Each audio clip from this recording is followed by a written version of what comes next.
আমাদের কাছে পাঠানোর ব্যবস্থা করুন। ধন্যবাদ। পোস্ট অফিস গরিষ্ঠা 6 নং ওয়ার্ড, এটুকু আমার দাবি। আমি তো সাহায্য চাই আপনার কাছে। আমি চাই নতুন দল আসুক, ছাত্র ভাই আসুক, আসিফ ভাই আসুক। আসিফ ভাই গালিচায় কেউ দাঁড়িয়ে থাকবেন না। অসুস্থ রোগী আমাদের বললাম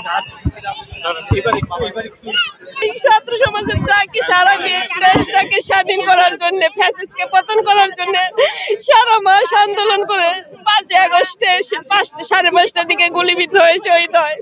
এখন আমার এই ছাত্র সমাজের কাছে, ভাইদের কাছে আশা এটাই যে এই স্বপ্ন নিয়ে রাস্তায় নামছিল এবং জীবন দিচ্ছে, ওদের সেই স্বপ্নটা যেন পূরণ করে ঐক্যবদ্ধ থাকে এবং এরকম স্বৈরাচারী সরকার যেন আর আসতে না পারে। আবার যে খুন করছে, যে স্বৈরাচারী সরকার, ওই দেশে ফিরিয়ে এনে বিচার করতে হবে সবার। আপনার সন্তান নিহতের আমার ভাই, আমার ভাই, আমার একমাত্র ছোট ভাই। ওই সকাল থেকে আন্দোলনে ছিল। মাদারীপুর ইউনিভার্সিটিতে বটতলা আশুলিয়া শাখায় ক্যাম্পাসে ও আশুলিয়া বাই পেলেছিল। সকাল থেকে আমার বোন ওকে ফোন দিছে, ও মোবাইলে রাস্তায় দৌড়ে দৌড়ে বলতেছে আমি রাস্তায়। আমার বোন বলে কি অবস্থা? গোলাগুলি চলতেছে। ওখান থেকে কই রাখ, ভাগ্যে যা আছে তাই হবে।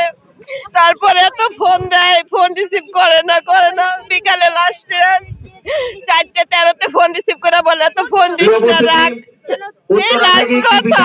আমাদের সাথে তাদেরকে জানাই আন্তরিক শুভেচ্ছা। যারা লাল গালিচার সামনে অবস্থান করছেন, মঞ্চের সামনের যে জায়গাটি কথা হয়েছিল, রাস্তায় গোলাগুলি চলতেছে আর বলছিল তুই রাখে, তোমার ফোন দিস না, ভাগ্যে যা আছে তাই হবে। অনুরোধ করবো যে আপনারা মঞ্চের সামনে যে ফাঁকা জায়গাটি রয়েছে লাল গালিচার সেখানে আপনারা অবস্থান করবেন। সন্ধ্যা 5:30টার দিকে সাইডে গিয়ে দাঁড়ান। ধন্যবাদ। আসলে বাই পেলে তৃণমূল সমন্বয়ক লুৎফরের নেতৃত্বে জামালপুর জেলা থেকে একটি বিশাল মিছিল এসে আমাদের সাথে এসে যুক্ত হয়েছেন। আমরা করতালি দিয়ে তাদেরকে স্বাগত জানাই। আমাদের 3 বোনের একটা ভাই ছিল, আমরা তো বেঁচে থেকে মরে গেছি, শুধু দেহটা আছে, আমাদের নিঃশ্বাস তো বন্ধ হয়ে গেছে, কিভাবে থাকতে পারি?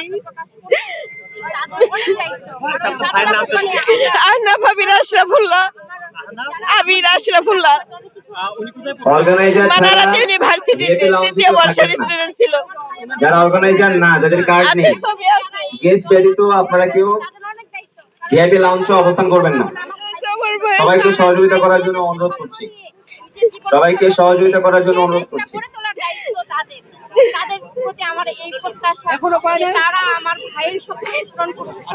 নতুন আজকে একটা রাজনৈতিক দল আত্মপ্রকাশ করতে যাচ্ছে, তাদের কাছে আপনার ভাইয়ের যে হত্যার বিচার নিয়ে আপনি তাদের কাছে অবশ্যই সম্পূর্ণ আশাবাদী, কারণ তাদের ডাকে সাড়া দিয়েই আমার ভাই রাস্তায় নামছিল।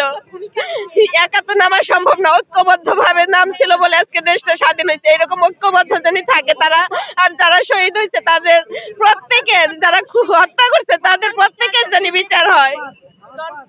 শুধু নেতা কর্মী বা উপরে লেভেলের লোক না, মাঠ কর্মী যারা গুলি করছে, ছাত্রলীগ, যুবলীগ, আওয়ামী লীগ, সবার যারা নির্দেশনা এবং গুলি করছে সবার বিচারের আওতায় আনতে হবে। শুধু উপরে লেভেলের লোক ধরলে চলবে না। সরকার